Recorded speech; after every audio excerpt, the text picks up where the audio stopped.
Okay, thank you. Be right there. Okie dokie. So, this is the talk about pelvic floor health and importance, and also what happens to the stomach and digestive tract as it ages.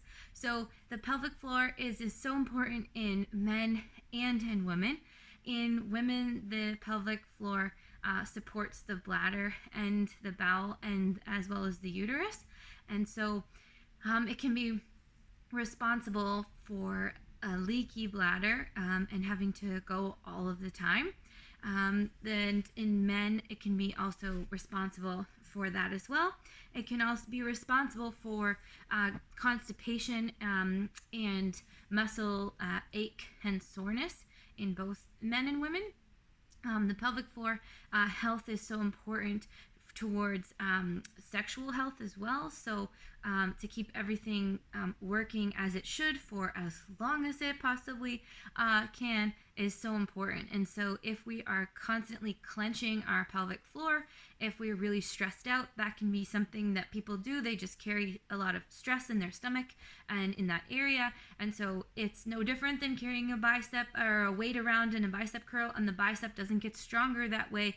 It weakens if we stay there and we're not actually relaxing and contracting. So it's the same for your pelvic floor. So you want to make sure that you are able to fully relax, and then you are also able to contract, because life is not fun if we're having to go all the time. So it's really important to understand how to make those muscles contract and relax properly. And if that's something that you are not sure if you're doing and you're noticing symptoms, such as anything going on in the department of having like leaky bladder, and that can be often, we can attribute that to having a weak pelvic floor, which is the case. But also usually it's not weak because the muscle isn't contracting, it's weak because the muscle always is contracting. And so there's a lot of wonderful people out there now. It wasn't until like 2005 or 6 that you could not need a doctor's note to go to a pelvic floor physiotherapist. And then it wasn't until in the last like 10 years where athletic pelvic floor physiotherapists are out there now. And so there's one in Kitchener, and I've had good luck with that, to making sure after babies and everything like that, that everything is working the way that it should be, so then I can do the things I love, skip and jump in that. And we sometimes think we're supposed to just live that way forever, but it's just no different than abdominal exercises, getting those going, or back going, or whatever the issue is for somebody. There is exercises that can help. So if that's something that you have never done and you experience any of that, it's never too late. It's wonderful. The girl who I she had shared a story that a 63-year-old woman came in and she thought she just had to pee her pants forever because she had kids. So she lived that way for that long, thinking, well, I just always have to do that. And it really just turned out that one of her muscles was just strained and basically stuck on. And once she learned how to control it, then she could actually enjoy doing box jumps, which is like, that's amazing, to take a 63-year-old woman who has the strength to do a box jump but never able to do it because she would pee her pants. So anyways, that's the importance of pelvic floor. And if you're living your life straining, eventually something will go. So what you can do now is just make sure that you are able to relax and contract those muscles so that you can not pee your pants and have a healthy sex life, and just keep things going, because it is important for men and in women. If it's weak, the bladder doesn't have the support that it needs, and same with the bowel and the uterus, and then that can lead to a lot of other just unfortunate problems. So when it comes to stomach in aging, what happens is, so the digestive tract breaks down our food through a series of contractions. So it moves the food through and it contracts, and with time and age, that process can slow down. Something that we can make sure that we're doing is eating a balanced diet so that our body is able to make the appropriate amount of stomach acid that we need to digest the food in the stomach. So it used to be that they found that there was a decline in stomach acid around the age of 60, but now we're living in a time where a lot is changing rapidly. So it's really important to be aware that like 35-year-olds, some 35-year-olds are where they're finding out that they are having major acid reflux and crazy heartburn and polyps, where the polyps in the colon actually bursts, and all of these problems that we're not used to seeing until somebody's like 60, and then we can adjust that with just altering their diet and stuff. Again, it's not like we hit 60 and then we fall apart. We can prevent a lot. So with that being said, about 2/3 of your stomach takes those cells in there. It's their job to grab different gastrointestinal just ingredients throughout the body to make the acid. And if we have an imbalance in our microbiome, then we can be a lot more gassy when we consume like raw vegetables. So a lot of times when people are going from not eating a lot of raw vegetables on the regular to eating them, they actually have a hard time digesting them. Like it's really gassy. And so gas can be it's a normal part of life, but when it becomes like all the time, constantly, it could be because we have an imbalance in our microbiome and our body has a hard time digesting it. It can also be because we're not chewing our food enough and we're swallowing whole pieces of food, and that is really gassy and explosive for the stomach acid to break down big hunks of food.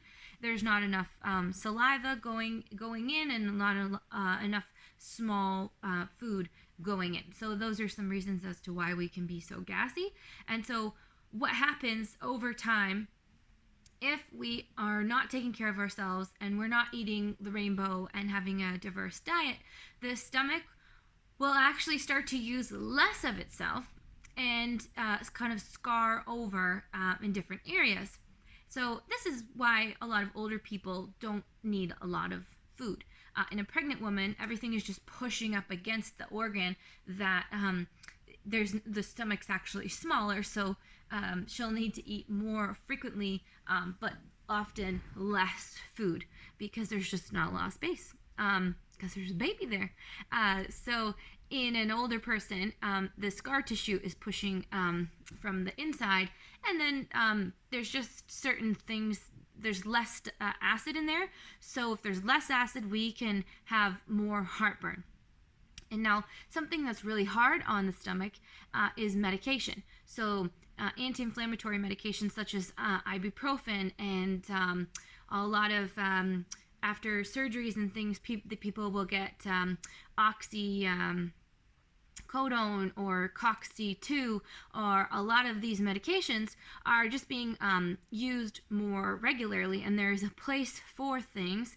However, it's very easy to take too many, or they get prescribed way more often, and that takes a lot on the digestive tract. And what that does is it actually breaks down the very fine there's like little pockets within the colon, and those little pockets, they can weaken very easily because they're so delicate with those kind of ingredients. And also they weaken when we don't have enough water, and then there's like little polypses, so those cells kind of like puff out into a polyps, and then that can cause a lot of discomfort and also constipation, and to the point where it hurts when we push. And then when that bursts, we can have a lot of bleeding, and then there's a lot of other things that can get in there, and then you can't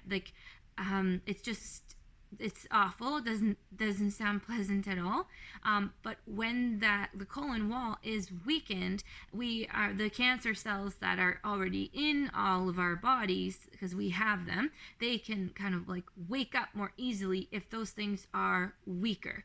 So and we also we absorb so much of our food there, in that weakness. So our body can't process like something toxic, will absorb the toxicity from it a lot easier. So we want to make sure that we have high fiber in our diet and we rotate where that's coming from. So I enjoy a lot of spinach, but I also enjoy a lot of kale, arugula, different greens, like eating like loads of different kinds of greens. And it starts with like getting greens, period, and then it starts with like branching off and adding a little bit more, and in the summer having a little bit of Swiss chard or things that you don't have all winter, and just mixing it up and having like good quality bread with lots of like nuts and seeds and grains that are real in there, not white bread or white rice, and like all of those things are lovely, and if they're a part of your diet, and that was something that is a massive change for you to go from white bread to brown bread, and you've made that massive leap, that tastes a lot different. So be proud that you're doing that, and then you can look at the brown bread that you have gotten onto after being there for a while and look at it and see it's not that much different than the white bread, and then we can start to maybe add something a little bit more just a little bit more real, and getting back to not everything has, that's when we set ourselves up for failure, when we're living so rigidly. And that's also when we're setting ourselves up for like major discomfort with our stomach, because our stomach is adjusting to what we've always eaten, right? So we want to make sure that we honor that and we take baby steps and we're going in that direction, because bloat and those types of things is caused when the intestines are swelling and the stomach is swelling and it's taking longer for it to process. It also happens when our stomach never gets a break. So fatty liver disease is the number one liver disease. It's higher than alcohol, and that's pretty high. So what happens when the body is getting food in all the time and it cannot handle it? It can't sort everything out, and it can't break everything down as much as it would like to, and it doesn't get rest in between food coming in. There's just always food coming in. We end up with a backup in our colon, and we have to understand we are not shaped like vertically, like, so everything takes time to snake around, and there's a process that it has to go through for our body to take everything we eat and then sort it out to all of our cells and everything that our body needs, right?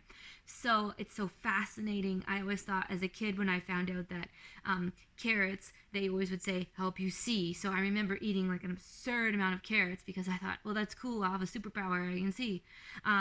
Anyways, I think Mom was kind of annoyed because she went through a lot of carrots there for a while when I was quite young. But it was kind of fascinating later thinking about that, being like, wow, your body knows where to put things. And of course, that's going to take time. But if we never give it time because we're so addicted to how things taste, what happens is it will spew over into the organs, which is devastating.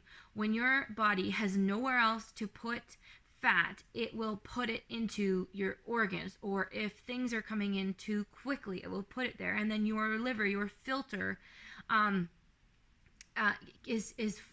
gets full of fat. It can't work the way that it is supposed to work, and it can really cause like a very serious problem and death, because it's just like that gets really scary. So it's not something we want to like live in fear from, but it really is a motivator for me to just give myself that gentle time and honor what my body is doing.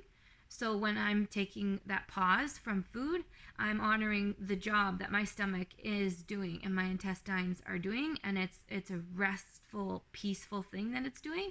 When I started eating every 3 to 4 hours or so, I remember thinking like, will I remember to eat? Because for me, like 6 hours could easily go by and I just didn't eat. And for a lot of people, it would be like, oh, when am I going to get to that 3-hour mark? And once I got my metabolism up and running, I knew when that 3-hour mark was coming because I felt a good hunger, and that good hunger keeps us alive.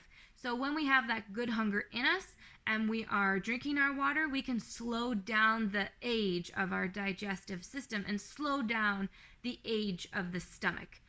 So I just made a few notes on things. So diverticulosis is very common. I touched on this a little bit, but that's the official term. But that's the term when these polyps that form in the colon become common, and that used to be seen over 60, like 60 and up. And now we're seeing those in younger people, and that's really so frightening to think that, I mean, that's already there. And once you start messing around with weakening the lining of your colon, it really, you end up on like a very strict diet. Sometimes people end up only on a liquid diet because they have to be so careful that they don't rupture those polyps and they don't bleed. So if somebody has one of those, they could experience like flu-like cramps and bloating and constant constipation and massive heartburn if one of those polyps are there. They can also be caused by stress. So like we can stress ourselves out so bad that even our colon can be so stressed out. Now the good thing is if a young person were to have one of these, it doesn't mean that they would be on a habitual path of constantly having them if they change their lifestyle, if they change their stress level, if they were able to heal and move on. It's when they repeat the same thing over and over, and then they become more and more, that they have to get to the point of going to doctor and then maybe ending up on a liquid diet for a while.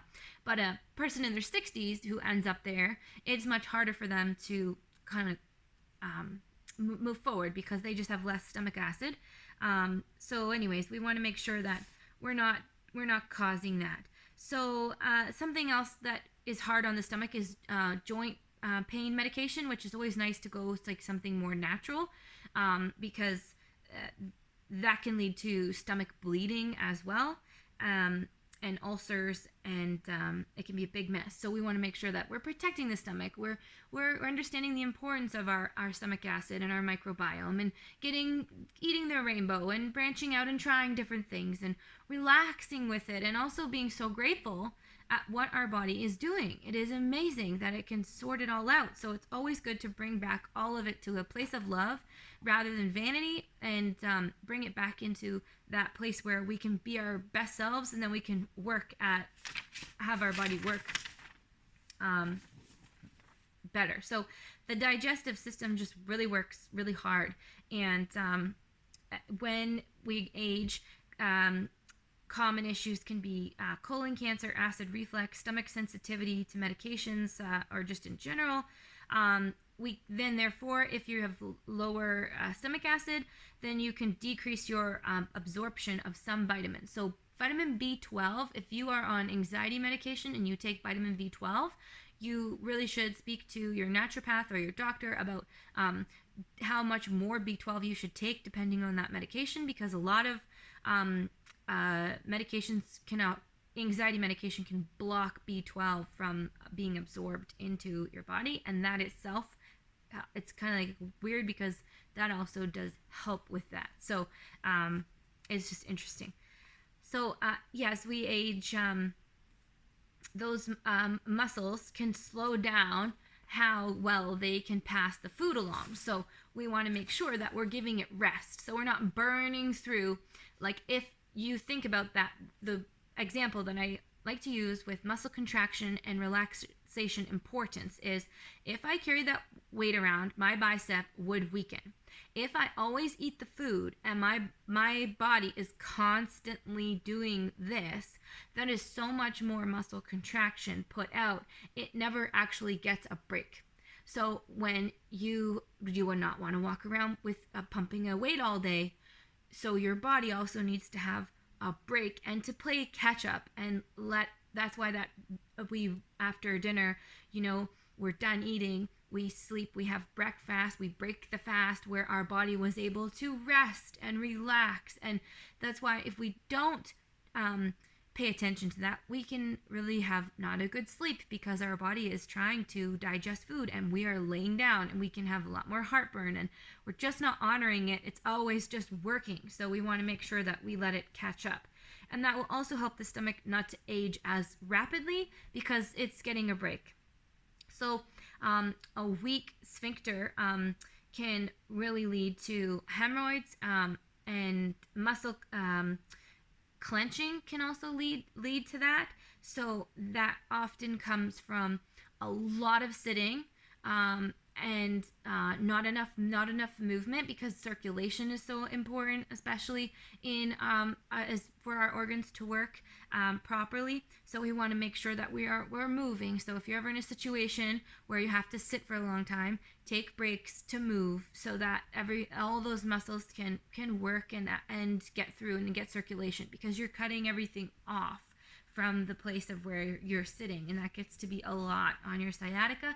And also it just adds up over the hours of, if there's like more than an hour or two in a row, it's just really nice to just move your body to keep things going. Staying hydrated is so important, because what happens when we have less stomach acid is your body will pull more water from your food into that area, so that it can then digest it, and then you can end up being constipated, or if you are already constipated, more constipated, because there's just not enough water where it could be or should be.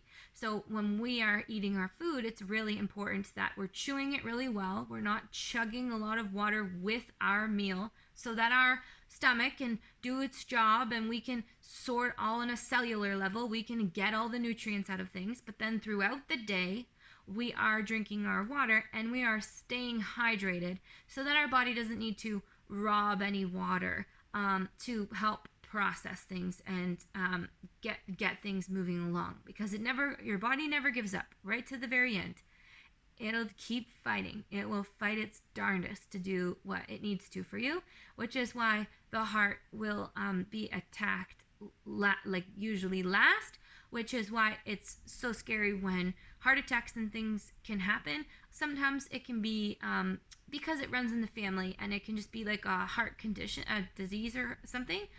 But if there's like a heart attack and that does not run in the family, it's so sad, because that message to the person means that there's so much else going on as well, because the body will go there usually last. So like, we want to make sure that when we're on the mend, sometimes for some people, they'll tell you that's the best thing that ever happened to them, because then they got healthy and they were like, holy crap, my battery was threatened. I completely changed my lifestyle and I'm having a better life. So that works out for the better, but we don't want to find that out the hard way, or not get to find that out at all, right?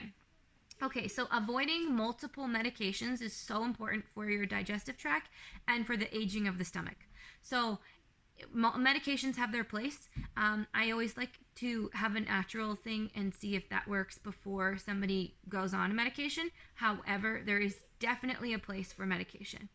So the thing to watch out for, though, is if ever you need to be on another medication, to do your research, talk to your doctor, make sure they are checking to make sure that there's nothing contradictory happening, because sometimes unfortunately, then their long term of a lot of things led to stomach ulcers and things that attacked our digestive tract, because they just couldn't process it.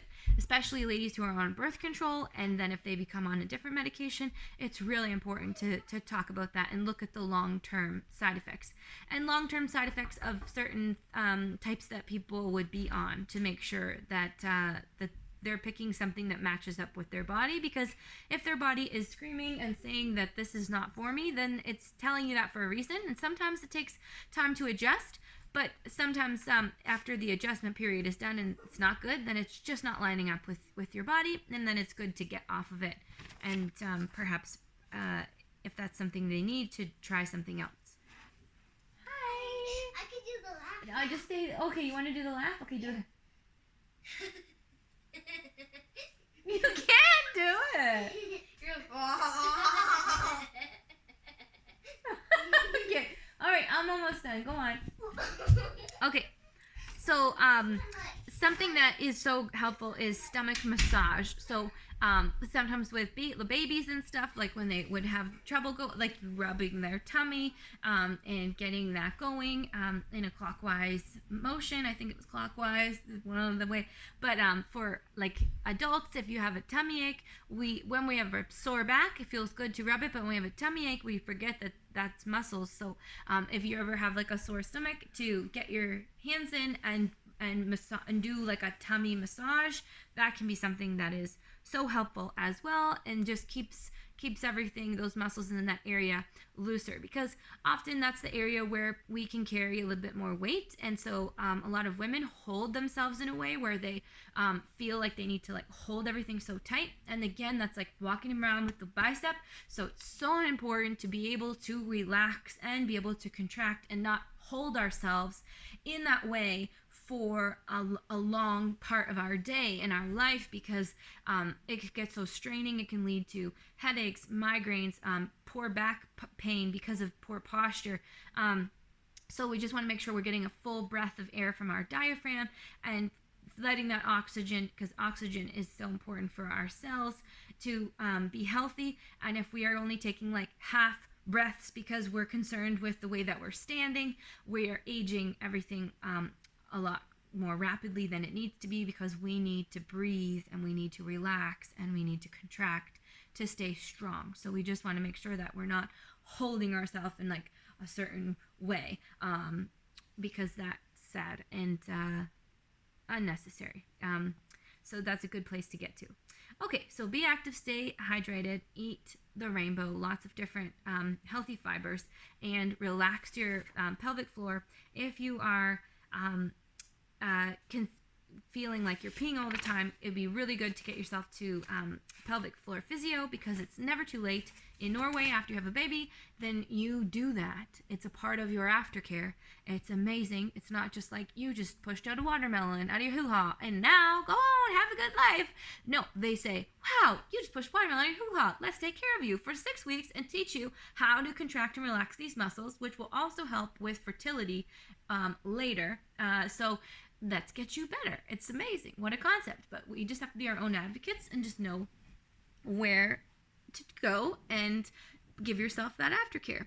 And they check you for diastasis. So when like the uterus comes through, the muscles in the stomach open.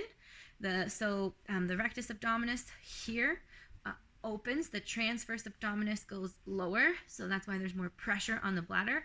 And the uterus comes through and the baby can grow. And then afterwards, it goes away, and then the muscles are supposed to come back. But what happens if they don't come back and they stay here? When a woman were to like do a sit-up, there would be a bulge out this way if she has full diastasis here.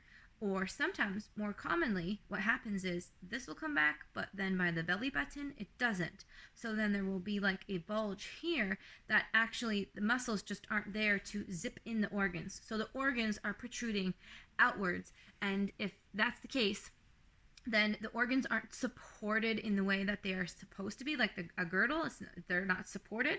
There can be a lot more pressure from bloat and pressure and everything on the stomach, and diastasis can lead to bladder problems as well. An overactive bladder.